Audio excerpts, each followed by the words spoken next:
우리 앞뒤 좌우에 계신 분들과 인사하시면서 이렇게 이야기해 드렸으면 좋겠습니다. 하나님은 불공평하십니다. 하나님은 불공평하십니다. 성공회대 석좌 교수였던 고 신영복 씨가 있었습니다. 재작년에 돌아가셨는데 우리 성도님들은 잘 모르시는 처음처럼이라는 알코올 들어가 있는 음료가 있습니다. 이 음료가 이 신영복 씨가 쓴 책 제목 처음처럼을 따랐고 또 그분의 글씨체를 그대로 거기 넣었다라고 합니다. 우리 성도님들은 잘 못 보셨겠지만 그런 게 있습니다. 이분이 1968년에 통일혁명당 사건으로 인하여서 사형수가 되어서 20년간 억울하게 감옥살이를 하였습니다. 그가 이제 감옥에서 느끼며 생각했던 것들을 이제 추록한 다음에 글로 써서 책을 내었는데 책 제목이 감옥으로부터의 사색입니다.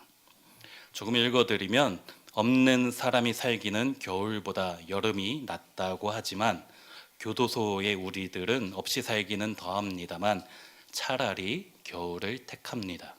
왜냐하면 여름 징역은 자기의 바로 옆 사람을 증오하게 한다는 사실 때문입니다. 모로 누워 칼잠을 자야 하는 좁은 잠자리는 옆 사람을 단지 37도의 열 덩어리로만 느끼게 합니다. 이것은 옆 사람의 체온으로 추위를 이겨나가는 겨울철의 원시적 우정과는 극명한 대조를 이루는 형벌 중에 형벌입니다. 라는 것이지요. 무슨 이야기입니까? 여름이든 겨울이든 감옥 생활이 너무나 힘들겠지만 그래도 겨울에는 옆 사람 때문에 그 추운 날씨에 옆 사람과 따뜻한 체온을 나누면서 원시적 우정이라도 쌓을 수가 있지만 여름에는 어떨까요? 너무나 덥기 때문에 옆 사람이 짜증나고 증오감이 생긴다라는 이야기이지요. 저도 감옥살이를 아직 해보진 않았지만은 그 감옥살이를 생각해 볼 때 또 이 책 같은 거를 볼 때 그것이 얼마나 정신적으로 육체적으로 얼마나 힘들지 충분히 상상할 수 있게 되는 이런 글입니다. 이 감옥으로부터의 사색을 쓴 신영복 씨나 독일의 나치 정권 하에서 독일의 이제 그 죽음의 수용소에서라는 책을 쓴 빅터 프랭클이나 이 감옥 안에 있는 그 자체는 너무나 힘들고 괴롭지만은 나와서는 그때의 삶을 통해서 깨닫는 것이 있는 것도 같습니다. 하지만 그가 감옥 안에 있었을 때 얼마나 답답하고 원통했을까 우리가 가보진 않았지만 충분히 상상할 수 있는 것이지요. 만약 그들이 하나님을 믿었다라면 하나님께 뭐라고 말했을까요? 하나님, 주님 도대체 나한테 왜 이러시는 겁니까? 정말 너무하시는 거 아닙니까? 너무나 불공평하시게 나한테 왜 이러십니까? 라고 이야기를 했겠지요. 왜 나한테 이런 고통을 주시는지 알 수가 없습니다. 원망했을 것입니다. 그런데 우리가 잘 아는 또 한 명의 다른 이는 감옥 안에 있지만 그 감옥 안에서의 삶 자체를 마치 즐기는 것 같은 사람이 있어요. 억울하게 들어가 있지만은 그 감옥 안에서도 기쁨을 잃지 않고 있는 한 사람이 있습니다. 그가 무엇이라고 하고 있지요? 오늘 보면 10절 상반절에 내가 주 안에서 크게 기뻐함은 누구이지요? 사도 바울입니다. 이 바울이 내가 주 안에서 크게 기뻐한다 라고 이야기를 하고 있죠. 사실 제가 바울이라면은 하나님께 원망 섞인 말을 할 수밖에 없다라고 생각합니다. 주님, 제가 주와 복음을 위해서 지금까지 열심히 일해왔는데 복음 전하며 살아왔는데 이렇게 감옥 안에 갇혀서 이 고생을 하게 되다니 하나님 지금 뭐 하시는 겁니까? 장난하십니까?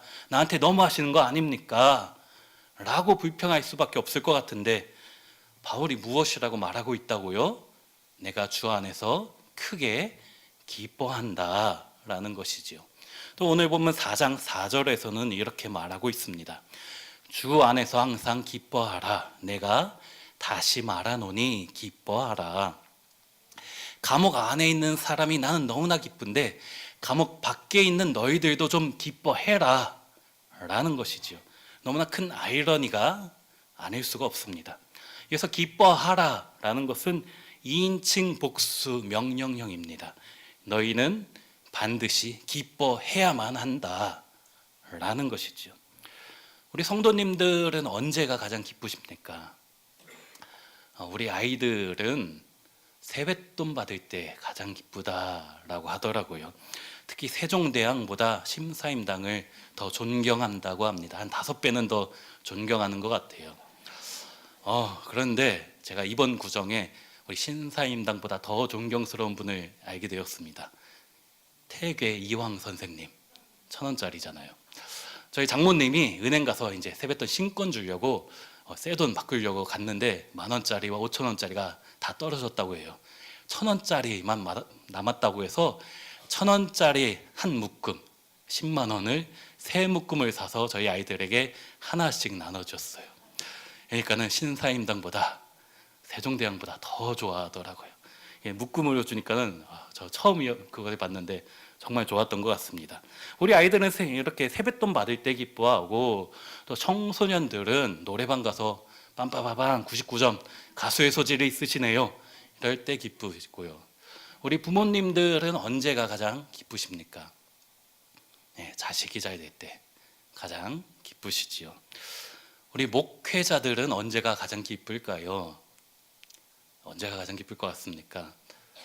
안 나오던 성도가 왔을 때 참 기쁩니다. 그리고 제가 방금 생각났는데, 설교할 때 아멘 잘해주시면 저는 기쁜 것도 같습니다. 네, 유도한 건 아닙니다. 우리 성도님들의 기쁨은 무엇입니까? 바울이 이런 불공평한 현실 가운데서도 그가 기뻐할 수 있었던 이유는 과연 무엇일까요? 그것은 그가 주 안에 있었기 때문이지요. 그래서 주 안에서 기뻐하라 라고 우리에게 이야기를 하고 있는 것입니다. 비록 나는 지금 감옥 안에 있지만 나는 나가서 복음을 전해야 되는데 왜 이 안에 갇혀 있어야 되는지 그 이유를, 까닭을, 영문을 알 수 없지만 왜 하나님께서 나에게 이런 고통을 주시는지 알 수는 없지만, 그래도 나는 감옥 안에 있는 것이 아니라 주 안에 있기 때문에 나는 기뻐할 수 있다라는 것이지요. 바울은 사실 가말리엘 문화였고 히브리인 중에 히브리인이었고 사내들인 공의의 회원이었습니다. 요즘 말로 하면은 뼈대 있는 집안에서 태어나서 서울대 법대 수석 졸업해서 국회의원 겸 검사가 되어서 예수 믿는 사람들이 잡아가던 사람이었습니다. 그 당대에 가장 잘 나가던 사람 중에 한 사람이었어요. 근데 바울이 예수님을 만나고 나서 무엇이라고 이야기를 합니까? 빌립보서 3장 7절부터 9절까지 우리 같이 한번 읽어보기 원합니다. 바로 앞장에 있지요. 빌립보서 3장 7절부터 9절까지입니다. 같이 한번 읽습니다. 그러나 무엇이든지 유익하던 것을 내가 그리스도를 위하여 다 해로 여길 뿐더러 또한 모든 것을 해로 여김은 그리스도 예수를 아는 지식이 가장 고상하기 때문이라. 내가 그를 위하여 모든 것을 잃어버리고 배설물로 여김은 그리스도를 얻고 그 안에서 발견되려 함이니. 여기까지 읽습니다. 바울은 좋은 환경 가운데 있었지만 예수님을 만났기 때문에 그 모든 환경이 예수님 앞에서는 정말 별 볼이 없는 거구나, 진정한 행복을 주는 것이 아니구나 깨닫게 된 것이지요. 그래서 배설물처럼 버렸다라고 스스로 간증을 하고 있는 것입니다. 오늘 본문은요, 로마 감옥 안에 갇혀있던 바울에게 빌립보 교회 성도들이 많은 헌금을, 선교 헌금을 보내주었습니다. 빌립보서의 기록 목적 중에 하나가 그것에 대한 감사를 표현하는 것인데, 아시다시피 우리 바울은 자비량 선교를 하지 않았습니까?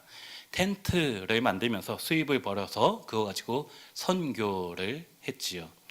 그러나 빌립보 교회에서만큼은 후원을 받았습니다.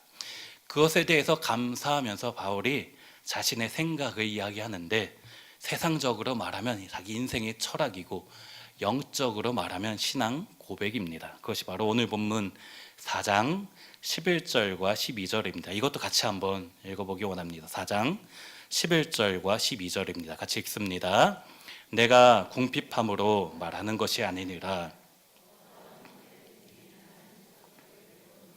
나는 비천에 처할 줄도 알고 풍부에 처할 줄도 알아. 모든 일 곧 배부름과 배고픔과 풍부와 궁핍에도 처할 줄 아는 일체의 비결을 배웠노라. 내가 배가 고프든지 배가 부르든지 나는 자족할 수 있다. 만족할 수 있다. 감옥 안에 갇혀 있든지 감옥 밖에서 자유하든지 그런 환경과는 상관없고 나는 어떤 형편에든지 만족할 수 있다라는 고백이지요. 바울은 사실 상당히 궁핍했던 것 같습니다. 힘들었던 것 같아요. 그런데 빌립보 교회 성도들의 성교 헌금으로 인하여서 숨을 조금 돌리게 되었습니다. 하지만 성교 헌금을 받았기 때문에 만족한다라는 것이 아니지요. 물질적으로도 힘들었을 때도 만족했고 물질적으로 어려웠을 때도 만족했다라는 것이지요. 그 이유가 무엇일까요? 어떤 형편에든지 만족할 수 있었던 그 이유가 무엇일까요? 4장 13절입니다. 같이 한번 읽습니다. 내게 능력 주시는 자 안에서 내가 모든 것을 할 수 있느니라 라고 했는데, 내가 감옥 안에서 만족할 수 있는 것은 내가 능력 주시는 자 안에 있기 때문이다 라는 것이죠. 내가 능력 주신 그분 안에 있기 때문에 내가 만족할 수 있다 라는 것이지요. 많은 성도님들이 이 13절의 말씀을 참 좋아합니다. 내가 능력 주신 자 안에서 내가 모든 것을 할 수 있다 라는 이 고백이지요. 근데 사실 이것은 내가 기도만 하면 불가능이 없다 라는 것이 아니잖아요. 우리 교회 김요선 목사님과 이용수 목사님이 테니스 시합을 했다라고 생각을 해보십시오. 저는 그분들이 테니스를 하는 것을 본지는 못했습니다. 한 번도. 근데 이야기는 많이 들었습니다. 근데 김요선 목사님이 시합 전에 열심히 기도하고 이 4장 13절의 말씀을 붙잡고 내게 능력 주신 자 안에서 내가 모든 것을 할 수 있습니다. 열심히 기도하고 시합에 나왔어요. 우리 이 목사님은 자다가 일어나서 나왔습니다. 우리 김 목사님이 테니스를 이길 수 있을까요? 절대 못 이깁니다. 제가 어떻게 하냐고요? 이야기 여러 번 들었습니다. 테니스를 두 분 다 좋아하시는데 대충 듣기에도 이게 상대가 안 된다라는 것 정도는 제가 알 수가 있습니다. 그렇다면은 우리 김 목사님이 내게 능력 주신 자 안에서 내가 모든 것을 할 수 있습니다라는 이거는 뭡니까? 이 고백은 성경이 잘못됐나요? 아니잖아요. 사실 우리가 성경은 문맥 안에서 읽어야 되죠. 전체적인 문맥 가운데 이 말씀이 무슨 뜻인가 해석을 해야지 한 구절 따서 해석하면은 조금 잘못될 수가 있지요. 이단으로 갈 수도 있습니다. 그러나 저는 사실 이 한 구절만으로 정말 급한 상황에서 주님 내게 능력 주시냐는 모든 거 할 수 있다라고 해주셨잖아요. 정말 급할 때는 하나님께서 그 기도 들어주신다라고 저는 믿습니다. 하지만 원칙적으로는 문맥 가운데 우리가 성경을 해석해야 되는 것이지요. 이 문맥적으로 보면은 이 내가 모든 것을 할 수 있다라는 것은요, 11절과 12절에 나오는 나는 궁핍하고 비천하고 배고프지만 나는 자족할 수 있다라는 것이지요. 물론 정말 급할 때는 이 한 말씀이 하나님 나에게 정말 힘 주세요, 그렇게 기도할 수 있습니다. 그러나 이렇게 해석을 하는 것이 원칙입니다. 지금 나는 감옥 안에 있는 내 상황과 형편이 너무나 힘들지만 부당해 보이지만 하나님 너무 불공평해 보이십니다 라고 느껴지지만 그래도 나는 주님 안에 있기 때문에 만족할 수 있습니다 라는 고백이지요. 바울의 신앙은요, 하나님께서 주시는 것으로 만족하던 신앙입니다. 물질을 주시면 내가 물질을 받았기 때문에 만족하고 감사하고, 물질이 없다라면요, 안 주셨기 때문에 만족하고 감사하는 것이 바울의 신앙입니다.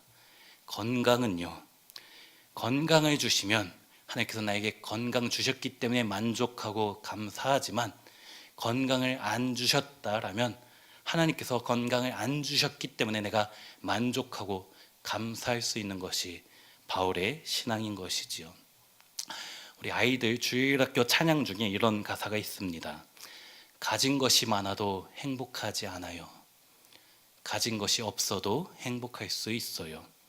하나님과 함께하는 시간이 오직 참 행복, 참 기쁨이죠. 라는 가사입니다. 참 대단한 진리, 신앙 고백이다라고 생각합니다. 바울은요, 모든 것을 갖고 있었기 때문에 만족한 것이 아니라 그가 주 안에 있었기 때문에, 능력 주시는 그분 안에 있었기 때문에 기뻐할 수 있었습니다.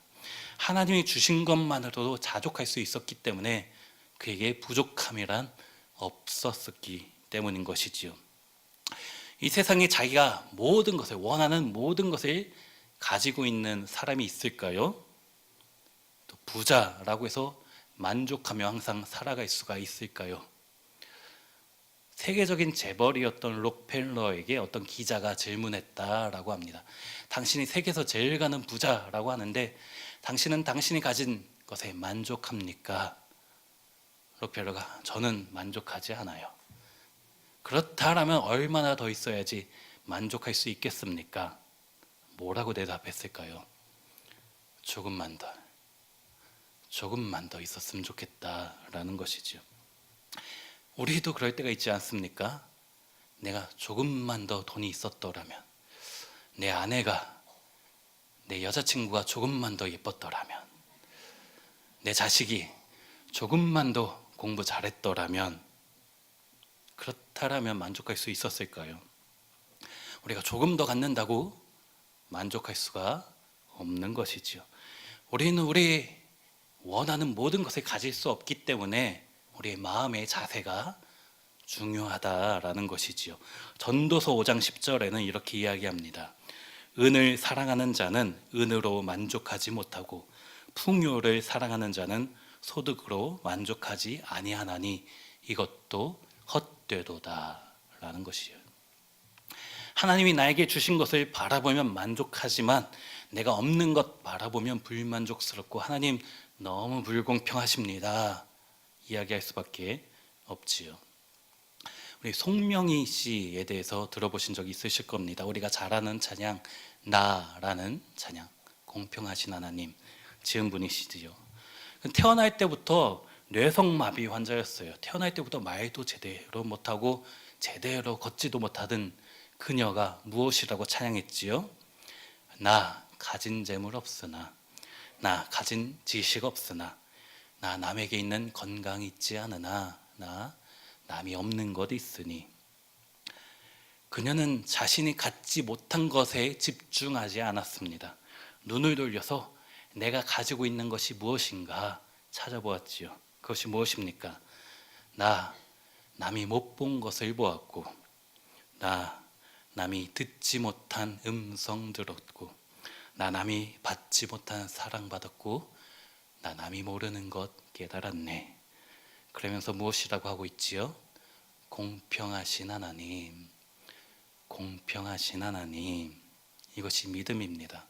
우리가 없는 것 바라보면 정말 하나님께 원망할 수밖에 없지만, 불공평하다고 생각할 수밖에 없지만, 하나님이 나에게 주신 것 바라보았을 때 만족할 수가 있지요. 기뻐할 수가 있습니다. 바울처럼 자족할 수가 있는 것입니다. 이 송명 씨가 받은 것이 무엇입니까? 남이 못 본 것, 영적인 눈으로 우리 주님을 바라보게 되었습니다. 남이 듣지 못한 음성, 주님의 음성을 듣게 되었습니다. 나의 사랑하는 딸아, 나의 사랑, 나의 어여쁜 자야, 일어나 함께 가자. 남이 받지 못한 사랑, 십자가의 사랑, 그 놀라운 은혜 받게 되었고, 남이 모르는 것 깨달았네. 그 십자가의 은혜가 다른 사람을 위한 것이 아니라 바로 나를 위한 것이었다 라는 것을 깨닫게 된 것이지요. 인간적으로 보면 이 송명희 씨보다 불행한 사람이 어디 있겠습니까? 그러나 송명희 씨보다, 그녀보다 더 행복한 사람이 없는 것 같습니다. 왜 그렇지요? 그녀보다 하나님의 사랑을 더 많이 깨달은 사람이 없기 때문이지요. 그러고 보면 이 송명희 씨는 공평하다라고 하는데 제가 보기엔 참 불공평한 것 같습니다. 왜 그렇지요?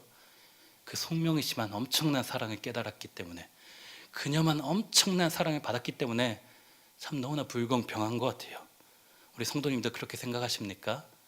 아니면 여러분도 그런 사랑을 받아왔습니까? 요한복음 13장 23절에 이런 말씀이 있습니다. 예수의 제자 중 하나, 곧 그가 사랑하시는 자가 예수의 품에 의지하여 누웠는지라. 예수의 사랑하시는 자라는 표현은 요한복음에 반복되어서 나타나는 표현입니다. 다른 복음서에는 없는데 요한복음에만 이 표현이 있어요. 예수의 사랑하시는 자, 누구이지요? 요한복음을 쓴 사도 요한입니다. 사실 이게 말이 안 되는 거예요. 사실 생각해 보십시오. 예수님께서 12 제자 중에서 요한만 사랑하셨겠습니까? 말도 안 되잖아요. 근데 왜 요한은 자기가 복음서를 쓰면서 예수의 사랑하시는 자, 그게 나라고 썼을까요? 왜 그랬을까요? 참 착각하고 있는 거예요. 예수님이 마치 나만 사랑하는 것 같아. 착각하고 있습니다. 거룩한 착각입니다. 예수님 나만 사랑하는 것 같아. 이런 거룩한 착각이 우리 모두에게도 있기를 소원합니다. 하나님은 세상에서 나를 제일 사랑하셔. 다른 사람들에겐 불공평하겠지만 나만 예수님의 사랑을 많이 받는 것 같아. 참 하나님 너무나 감사하게도 불공평하셔. 사실 말이 안 되는 건데 요한은 그렇게 담대하게 쓴 거예요. 저에게 3명의 자녀가 있습니다. 제가 신방 갈 때 뭐 총각이냐고 물으시는데 막내가 이제 초등학교 다니고 있어요. 근데 어느 날 저희 첫째 시원해 3명인데 첫째가 아들이고 둘째가 아들이고 셋째가 딸입니다. 근데 어느 날 첫째 시원이가 저한테 와서 아빠 정말 너무하는 거 아니야? 불만을 이야기하는 거예요. 왜 나만 꼭 동생들한테 양보해야 돼? 왜 동생들이 어지럽힌 거 내가 다 치워야 돼? 그러는 거예요. 그래서 제가 이야기했어요. 시원아, 아빠 엄마가 너희 셋 중에서 누굴 제일 사랑한 줄 알아? 누구라고 했을까요? 시원이가 막내딸 시은이라고 했어요. 생각해보니까 또 그런 것도 같아요. 제가 보기에는 저도 이제 저희 막내를 제일 사랑하는 것 같은데 시원이한테 그렇다라고 하면 안 되잖아요. 시원아, 잘 생각해봐. 아빠 엄마는 너를 제일 사랑해. 자, 생각해보자. 너 태어났을 때 너만 있었지.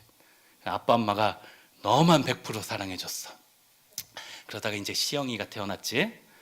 너 50%, 시영이 50% 사랑해줬지. 자, 시은이도 태어났다. 너 3분의 1, 시영이 3분의 1, 시은이 3분의 1 사랑했어. 자, 생각해봐라.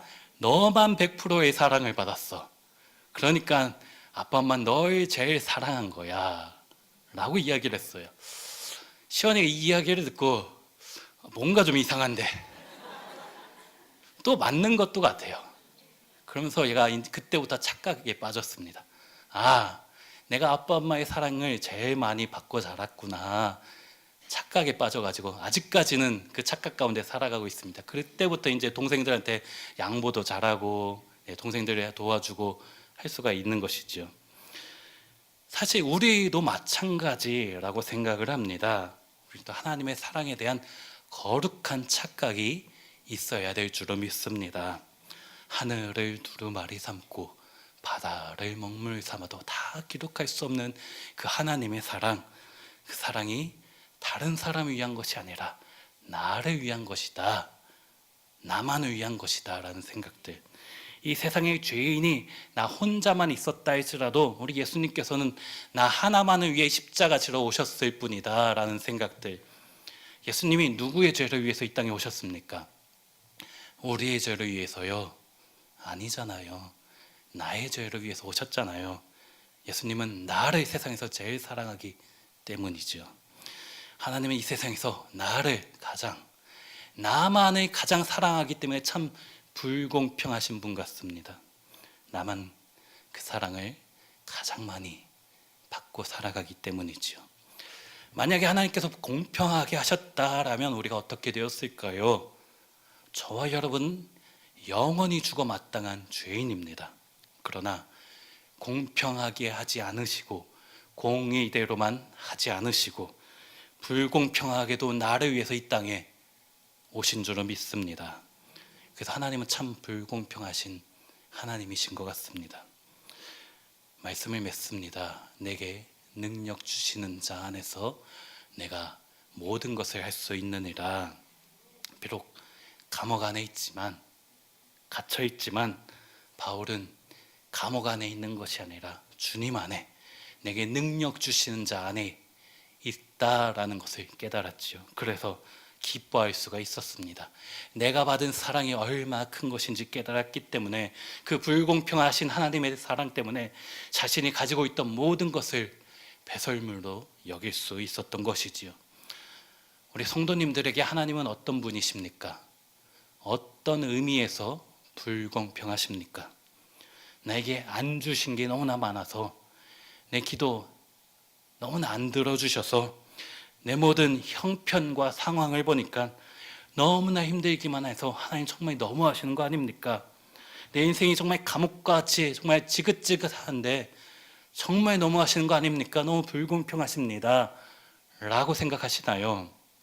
아니면 내가 얼마나 큰 사랑을 받았는지 나는 너무나 잘 알기 때문에, 내가 주님의 사랑을 이 세상 누구보다도 가장 많이 받은 것 같기 때문에, 세상 사람들은 알지 못한 그 사랑을 나는 깨달았기 때문에 나만 주님께 편에 받고 있는 것 같기 때문에 하나님 감사하게도 너무나 불공평하십니다. 그렇게 고백할 수 있으십니까? 하나님께서 나에게 허락하지 않으신 것, 그것 가지고 불공평하다, 불평하지 마시고 내가 받은 사랑이 얼마나 큰지 깨달으시는 우리 성도님들이 되시기를 소원합니다. 공의대로 했다라면 영원히 죽어 마땅할 죄인이지만, 불공평하게도 나를 사랑해 주신 그 하나님의 사랑에 다시 한번 감격하며 이 시간 기도하며 나아가는 시간 되길 소원합니다. 우리 삶에 있는 모든 부당한 현실 가운데서도 그것을 뛰어넘는 하나님의 사랑이 있기 때문에 그 사랑에 힘입어서 오늘도 살아가시며 기도하며 승리하며 살아가시는 우리 모든 성도님들이 되시기를 주의 이름으로 축원합니다. 지금 같이 기도하며 나아가길 원합니다. 찬양하며 기도할 때 주 안에 있는 나에게 딴 근심 있겠습니까 주님? 가사 생각하시면서 이 시간 나의 모든 것들 십자가 밑에 가지고 나아가겠습니다. 찬양하며 기도하며 나아가겠습니다.